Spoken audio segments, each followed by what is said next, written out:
a todos, mi nombre es Violeta Larios y esto es Cazadores de Biodatos. En el episodio del día de hoy vamos a hablar de un trío bastante inusual: las brujas de Salem, la bioinformática y los hongos. ¿Quién diría que estas tres cosas podrían tener algo en común? Permítanme contarles algunos detalles interesantes sobre las brujas de Salem. ¿Quién no ha ido a escuchar hablar de ellas? Sí, estas misteriosas mujeres acusadas de brujería en el siglo XVII, en Massachusetts. Pues bien, si hubieran estado vivas el día de hoy, podrían haber usado la bioinformática para defenderse de sus acusadores.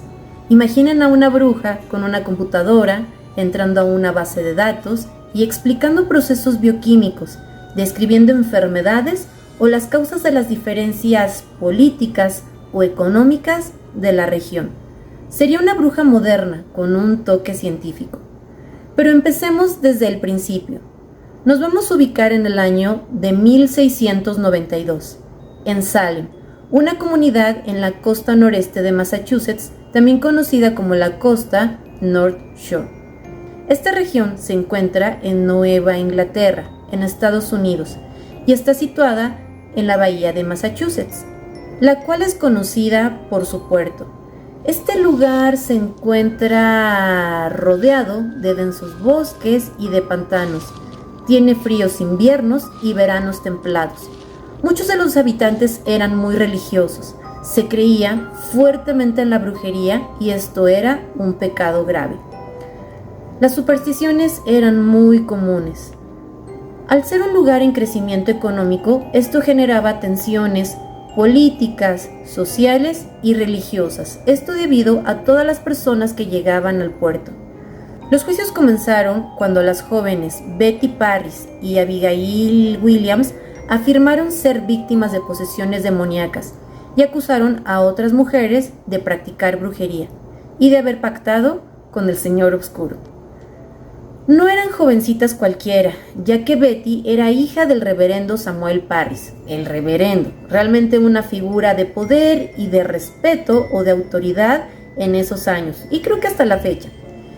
Mientras que Abigail era su sobrina, solo que ella había perdido a sus padres cuando llegaron a América, y también es una historia bastante complicada porque pues sus padres fallecieron debido a los nativos y pues por esta lucha por las tierras.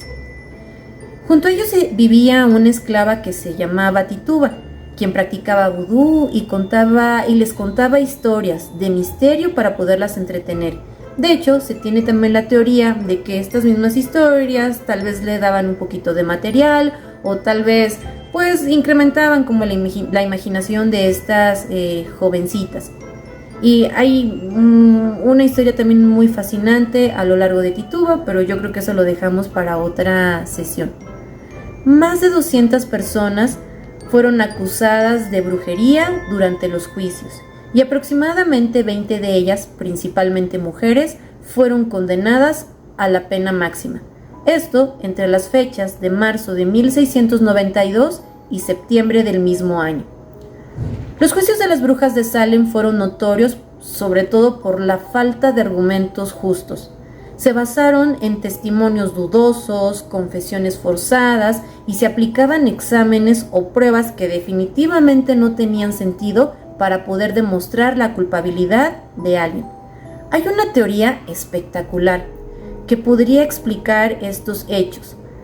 Las jovencitas denunciantes sufrían en ocasiones de síntomas impresionantes, entre ellos convulsiones, espasmos, y también hacían las descripciones perturbadoras de que ellas observaban personas que bailaban con velas que estaban encendidas en rituales en medio de todos estos bosques densos. Si actualmente al escuchar esto nos escandaliza, tratemos de imaginar estas descripciones o estos hechos en el año de 1692. A esto se le sumaron las declaraciones de Anna Putnam, una niña que tenía 12 años y también, para variar, era hija de las familias más ricas y con mayor poder en la zona. Anne contó en los juicios que ella se encontraba en el bosque y bueno, parte de lo que ella platicó fue como lo siguiente: luché contra una bruja, la cual me quería hacer daño, prácticamente quitarme la vida. Esto se escucha bastante terrible, pero a la vez fantástico. Hay registros documentales muy curiosos. Por ejemplo, hay un método que era absurdo, pues para demostrar, ¿no?, si eras culpable o no. Y recuerdan a esta esclava que se llama Tituba, pues ella tenía un esposo que se llamaba John Indian, el cual tuvo que preparar una bebida que contenía harina de centeno más otros ingredientes, y se lo tenía que dar de beber a un perrito, y si el perrito empezaba a tener un comportamiento atípico, pues ya era acusación de brujería. Y claro, pues un perrito pues no quería beber de esa cosa como de centeno, no tenía como mucho sentido y por supuesto se iba a resistir. Pero si pasaba eso, pues entonces era una evidencia contundente de que era brujería y que participaba en ese tipo como de cosas. El punto es que este es un registro importante documental que nos ayuda a comprender que el centeno era parte de los alimentos que se consumían en la época. Por lo tanto, el centeno es un cereal, en el sentido de que se parece al trigo, se parece al maíz. Y casualmente o posiblemente has observado que crecen manchas en el pan o en las tortillas que tal vez hemos olvidado en la cocina, en el refrigerador o hasta posiblemente en tu escritorio y ok. El punto es que estas manchas verdes o naranjas muy probablemente sean hongos de tipo microscópico. Claviceps purpurea es un hongo que infecta ciertas especies de plantas, particularmente cereales, como lo hemos mencionado, el centeno, pero también puede contaminar algunas otras plantitas, como es el trigo o el maíz. Este hongo, curiosamente, tiene la forma de una espiga. Este hongo produce una toxina que se llama ergotamina. Este compuesto, a su vez, puede generar algo que se llama ácido lisérgico y finalmente el ácido lisérgico puede llegar a generar otro compuesto que se llama la dietilamida de ácido lisérgico, el cual también se conoce como LSD. Por lo tanto sería ergotamina, ácido lisérgico y LSD. El LSD es uno de los alucinógenos más famosos en el mundo. Y eso quiere decir que lo podemos obtener a través de alguna forma de la ergotamina. La ergotamina pues también ya se ha reportado que es tóxica para humanos y otros animales. Por lo tanto, los alimentos que están contaminados por toxinas que son producidas por hongos se les puede llamar micotoxinas. En particular, la ergotamina al consumirla puede causar ergotismo. Esta es una enfermedad que tiene efectos psicoactivos. ¿Esto qué quiere decir? Que las personas al momento de consumir estos alimentos contaminados, pan o estas bebidas, y que el hongo pues está ahí pero no lo podemos ver y que a su vez pueden dispersar pues este tipo de contaminantes como la ergotamina, al momento de consumirlos pues nos pueden generar mareos, nos pueden generar alucinaciones, nos pueden causar convulsiones o cosas que hemos escuchado que se presentaban en este tipo de juicios de las brujas de Salem. Por lo tanto, pareciera como si tuviésemos una posesión demoníaca. Y pues empezaron a generar varias especulaciones, como que entre qué tan real era que estas niñas realmente hayan observado este tipo de situaciones o que tal vez hayan ingerido algún tipo de alimento contaminado o que tal vez a su vez observaran a personas que estaban, que hayan adquirido este tipo de contaminantes también a través de la ingesta de sus propios alimentos. Como dijeron, esa persona se comporta un poco extraña, pues no sé, probablemente está relacionado con cuestiones de brujería. Ok. El ergotismo, que es la enfermedad que se produce a través del consumo de la ergotamina, tiene otros nombres. Uno de ellos se llama la fiebre de San Antonio. Estos síntomas que tiene el ergotismo, otros síntomas también que son terribles, es empezar a sentir muchísimo frío y poco a poco, pues hasta la sensación como de quemazón. Los hongos son organismos fascinantes. Algunos de ellos son comestibles, otros son venenosos y algunos otros son alucinógenos. Ahora, ¿Qué pasaría si una de estas brujas de Salem se convirtiera en una bioinformática experta y que decidiera tal vez estudiar estos hongos y que hubiera entrado a bases de datos como una que se llama Metaseq, la cual tiene más de 3.105 vías metabólicas, 18.566 reacciones? En esta base de datos se observa un mapa de compuestos químicos, el cual fue construido con más de 10 artículos científicos y explica poco a poco cómo el hongo va transformando un aminoácido común llamado triptófano hasta llegar a la ergotamina. Y como la ergotamina, pues también a su vez se puede derivar en ácido lisérgico y ya sabemos que puede producir alucinaciones, entre otros síntomas. Y explicar que este no es el único hongo y que hay otros que pueden producir esta toxina, como son las familias de los hongos Trichomonaceae y Arthrodermataceae. En el mapa metabólico se pueden observar claramente una gran cantidad de anillos y enlaces dobles característicos de los alcaloides en ergotamina. En las bases de datos se pueden encontrar muchos detalles, entre ellos nombres de genes, las enzimas que participan en la construcción de este compuesto temible. ¿Te imaginas llegar a tu juicio de las acusaciones de brujería en Salem y poder demostrar con un mapa metabólico la biosíntesis de la ergotamina, el cual fue descargado de Metaseq, y señalar cómo Clavíceps purpúrea es posiblemente el causante de toda esta situación?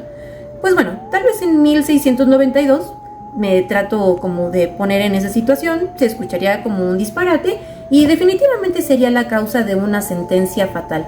Sí, yo creo que eso es lo que sucedería.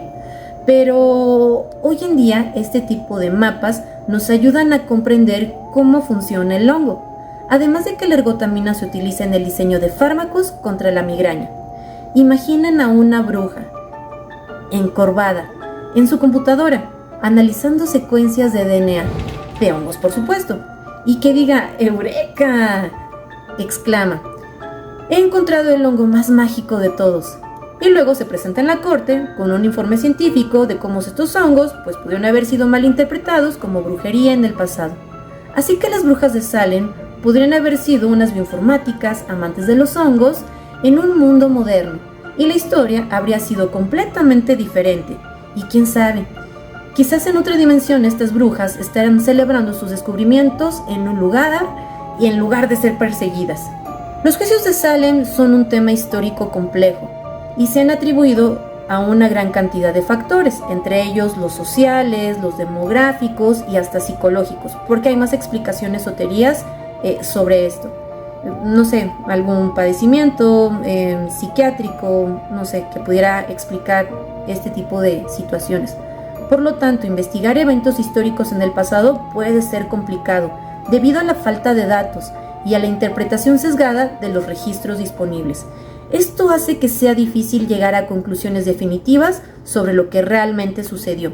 Sin embargo, se puede abordar el tema de las brujas de Salem desde una perspectiva más amplia, que incluye la recopilación de datos y el análisis de información histórica, social y demográfica.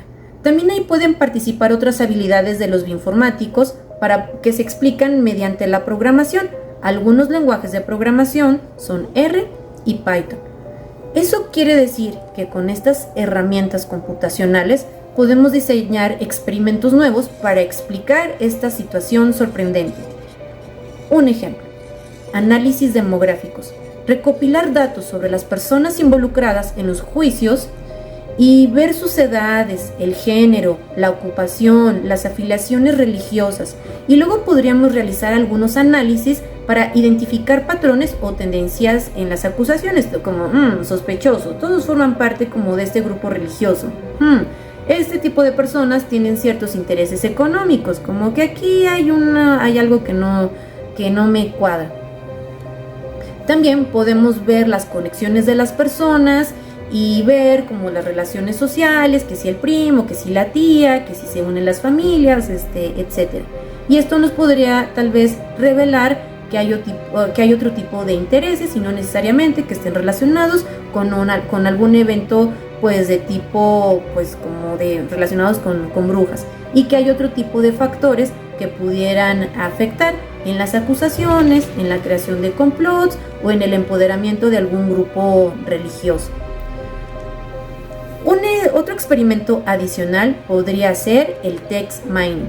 Esto quiere decir que podríamos investigar solo los documentos o los archivos históricos relacionados con los juicios, como son los testimonios escritos, como son las cartas, y tratar de identificar el lenguaje o los temas recurrentes que pudieron haber influido en las acusaciones. ¿Esto qué quiere decir? Que si una persona utilizó una misma palabra y a su vez un familiar o un amigo o un aliado utilizó la misma palabra, pues más bien quiere decir que no fue algo tan orgánico.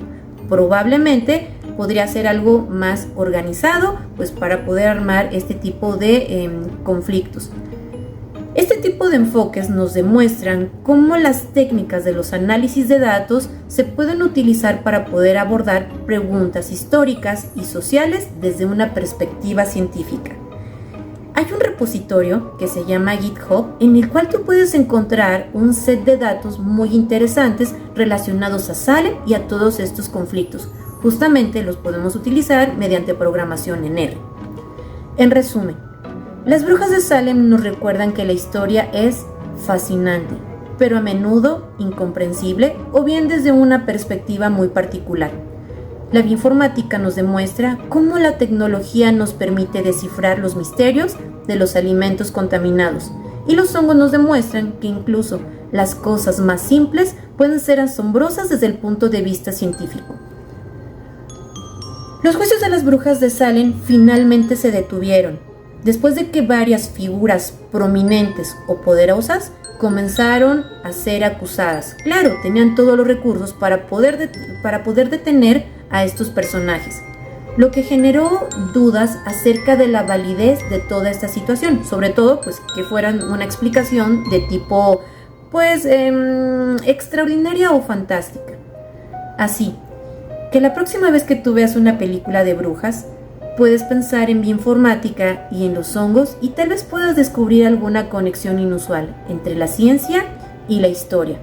Me despido, me regreso al laboratorio a poder invocar código, datos perturbadores y meditar por qué los hongos no lanzan maleficios sino esporas. Nos vemos, nos puedes seguir en todas nuestras redes sociales. Bye.